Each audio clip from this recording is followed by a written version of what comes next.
Good morning, my brothers and sisters. Today is May 23rd, 2020. It's the 69th day of the modified quarantine, and today we finish the story of Jesus calms a storm from Luke chapter 8, verse 22.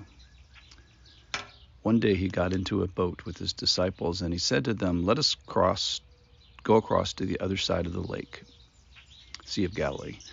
So they set out, and as they sailed, he fell asleep.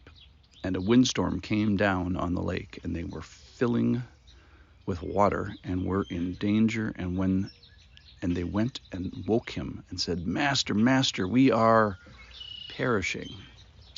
And he awoke and rebuked the wind and the raging waves, and they ceased, and there was calm. He said to them, "Where is your faith?" And they were afraid, and they marveled, saying to one another, "Who then is this, that he commands even the winds and the water that they obey him?" So yesterday we talked about the setup of the story, that the Sea of Galilee was 700 feet below sea level, and storms were common, and sailboats were not very good at the time. And we find Jesus asleep in a big storm, and these experienced men becoming afraid. And their specific word in verse 24 is that we are perishing.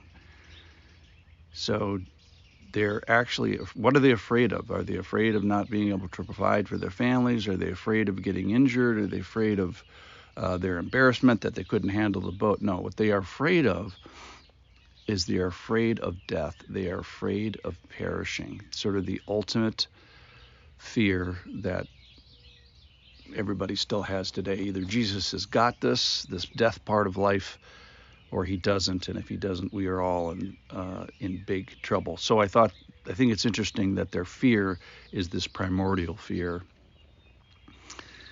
And then the story changed from geography and the disciples, and it turns to Jesus. Verse 24.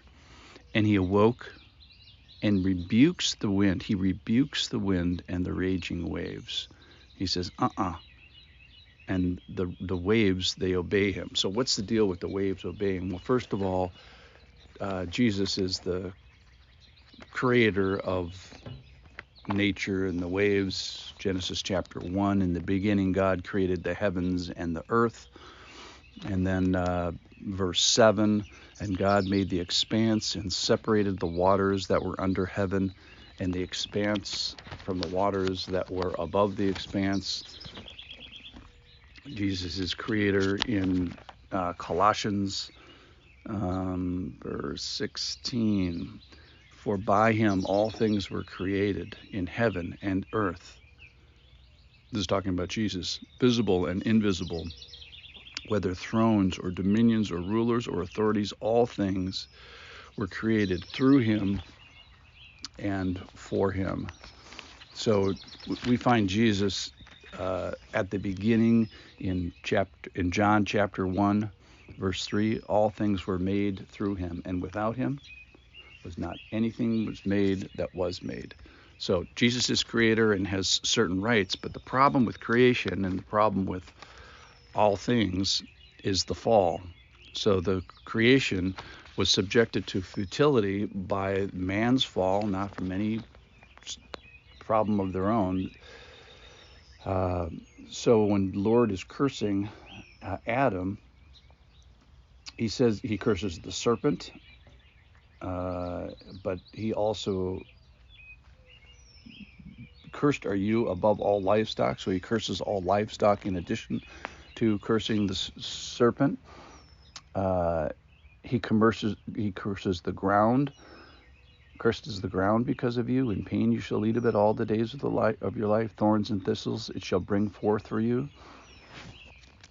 And if I looked more closely, he curses more things. So the problem is that during the fall, man sinned. God curses Adam and Eve and limits their abilities, but also curses the ground. So the ground is in Romans, it's actually groaning And in 8:20, for creation was subjected to futility, not willingly, but because of him who subjected it, that the creation itself would be set free from its bondage. Creation is in bondage to corruption, and obtain the freedom of the glory of the children of God.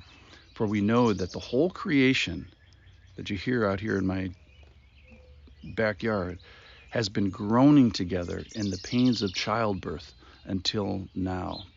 And then it says, and not only creation, but we ourselves who have the first fruits of the Spirit groan inwardly as we wait eagerly for the adoption as sons, the redemption of our bodies. So for today, we see that in this storm, creation, it doesn't want to be raging and the wind needing a rebuke, but that's the way that creation is. So Jesus pronounces his sovereignty over this particular storm. Now, you may say, well, what about my storm? What about the death in my family, or my premature birth, or my pain in my knee, or my anger problem, or whatever your thing is? We as believers are groaning as well. And the Lord says, not yet, and maybe not this particular storm. So we find the winds that are out of order, and he, at least in this one circumstance, demonstrates himself and puts it back in order. The response, which we'll talk much more about during the next podcast, he says to them, where is your faith? And they were afraid, and they marveled, and they saying to one another, who then is this that he commands even the winds and the water, and they obey him?